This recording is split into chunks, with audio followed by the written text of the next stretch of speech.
NEET 2025. A pipe open at both the ends has the fundamental frequency f in air. एक कोई pipe है, open and का pipe है, तो open end की फंडामेंटल फ्रीक्वेंसी क्या होती है? We all know very well, v by 2l.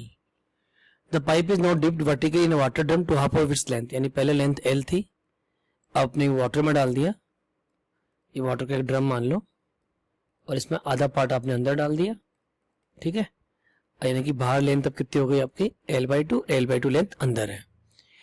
The fundamental frequency the air column is now. अब बेसिकली आप ध्यान से देखो तो ये क्लोज पाइप की तरह काम करेगा. ये आपकी फंडामेंटल फ्रीक्वेंसी बनेगी और फंडामेंटल फ्रीक्वेंसी क्लोज पाइप का फॉर्मूला क्या होता है? v/4l. यहाँ पे लेंथ कितनी रहेगी? l/2. तो 2 से 2 कट गया तो ये भी क्या हो गया? v/2l.